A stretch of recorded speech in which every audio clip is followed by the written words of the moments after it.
G and A flat major.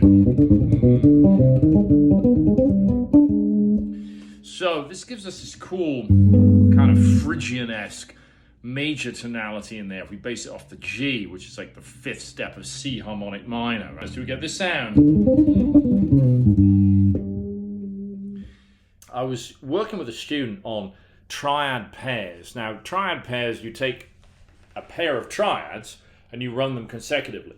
Now, you can do this with any series of triads, but the ones we were working on were 2 major triads, a whole step apart. Now, you find 2 consecutive major triads on the 4th and 5th degrees of the major scale, the melodic minor, too.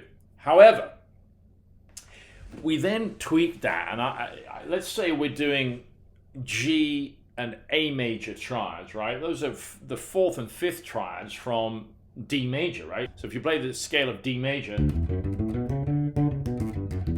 on the 4th degree you get a G major triad, and on the 5th you get an A major triad. Now if you have the 7th, then it changes. You get a G major 7 and an A dominant 7 off the 5th step. But we're only doing the triads, so they're the same type, major triads, right? Now, what if you change that? You go, I don't want to do G and A major. I'm going to do G and A flat major triads. So you're doing consecutive major triads, a half step apart. Ooh, that's kind of cool, right? So, just move around a bit. I've got my camera thing here, so I just want to make sure you can see the whole fingerboard. There we go. I might be a little sideways, but don't be put off. I'm still with you. So, check it out. I'm going to run the consecutive triads of G and A flat right next to each other. And I'm going to run through the inversions too. In other words, root, 3rd, 5th, and then the first inversion starts with the 3rd in the lowest voice. So 3rd up to 5th, up to the octave root. And second inversion of your triad starts with the 5th in the bass, and it goes 5th up to the octave root and the 3rd on top, all right? So if we did that just with a G major triad, we get G, B, D. First inversion would be B, D, G. Second inversion would be your 5th in the bass, D, G, B. All right, now, that's all well and good. Let me just move it a little here. I want to make sure you guys can see me well. I think that's good. Yeah, all right. So now, check this out. We're going to do that for both of them. So I play G major, A flat major, and now the inversions. First inversion for both. So first inversion of G, first inversion of A flat, second inversion of G, second inversion of A flat. Now let's say the notes. B, D, G, C, E flat, A flat, D, G, B, E flat, A flat, C. And now you're back to root position, but an octave higher. So G, B, D, root position, right? A flat, C, E flat, and now first inversion starting on the 3rd, so G major, 3rd is going to be B, D, G. First inversion of A flat, it's going to be a C, I think there. C, E flat, A flat. Now, once we get this high up the neck, now we can get into extended fingering. I don't love extended fingering on the lower part of the neck. I don't think it's practical. But up here, I think it can be really cool.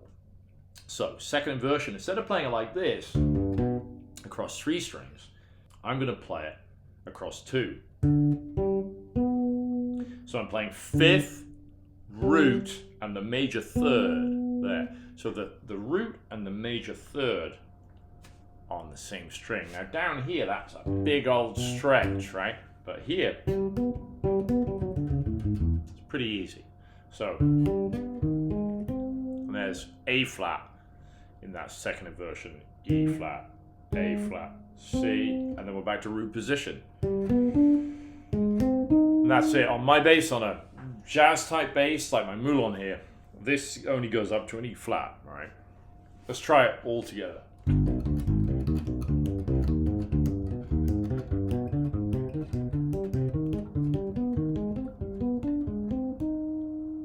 Yeah? What a great exercise, right? So we're doing these consecutive major triads, a half step apart. Now it suggests this flavor. To me, I'm hearing that harmonic minor. Now these triads are derived from a specific harmonic minor scale. Which one? Glad you asked that. It's going to be C harmonic minor. Now, the harmonic minor scale, I'm playing it in C here, right? we're going to go, let's turn around. Oh, yeah, so C, D, E flat, F, G, A flat, B, C. Notice this characteristic jump of an augmented second, aka also it's a minor third, same interval, but we refer to this as an augmented second here. From the A flat up to the B, the major 7. So this is a minor scale with a major 7, but a flattened 6. Melodic minor has the raised 6th, but a harmonic minor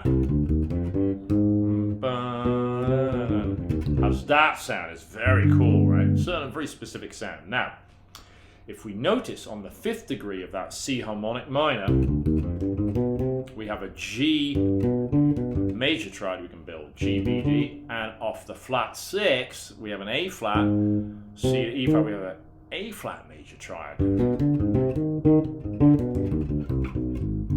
Right? Now, this is often used in flamenco music, this progression where you have this half step, and often it'll be preceded also by another major triad, which isn't actually derived from C harmonic minor, but often the whole general arc of the song will be centered around this, and it'll be B flat major, A flat major to G major triad, right?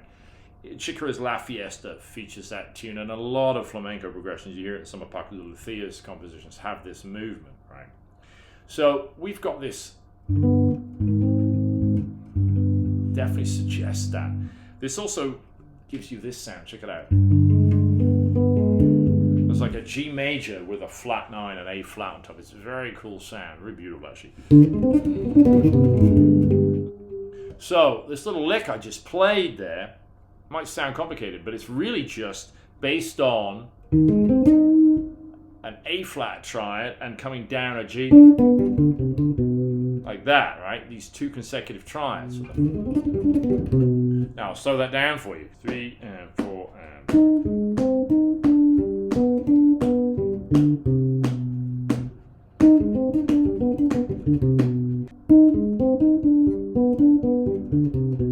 We zip very slowly.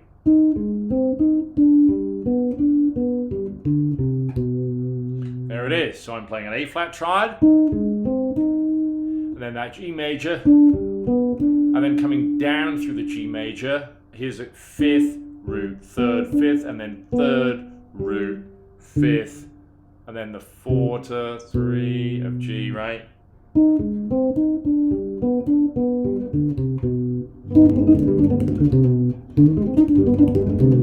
Add a little approach note there. You can play around with it, right? And this kind of suggests that very harmonic minor flavor. We could use this over a G, even a G7 with a flat 9, which is our full 5th mode of the harmonic minor. It's a Phrygian dominant mode. It sounds like this. Check it out.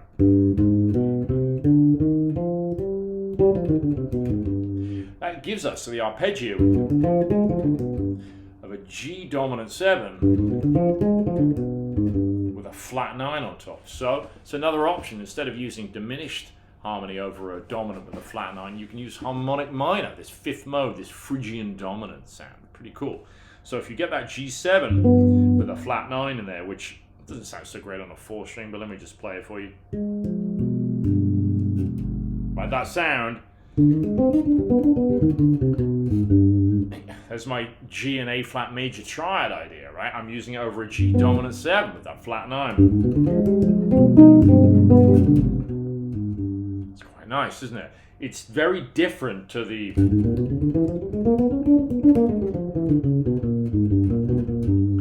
diminished scale, isn't it? It's a whole other kind of palette. Now, that sound to me is really interesting. It's got that really nice kind of tension in there as well. And you could try creating lines using those two triads. Like I said, this.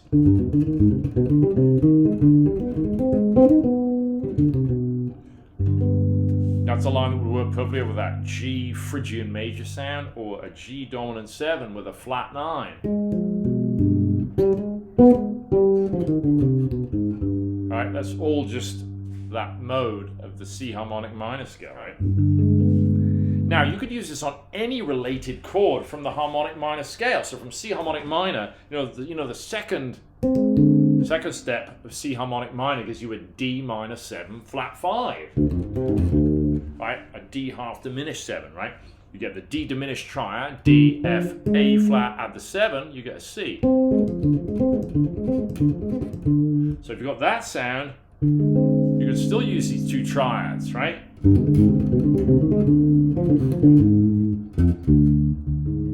Works great, okay? You got this. And then we have our triad line.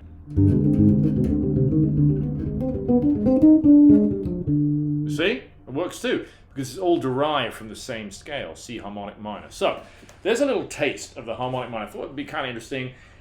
Those two triads, the consecutive half-step separated major triads, are a really cool sound, and because they exist in the harmonic minor territory, they're very distinct, right, to major harmony, where you don't get two major triads separated by only a half step, right? So it gives you this whole different tonality. I think it's very beautiful and very unique. So give that a go, all right? If you dug this, and we might do some more on the harmonic minor too. I'm also going to do more on the Parker bebop stuff, because there's some killer lines to work on with that. Also, don't forget, please support the channel.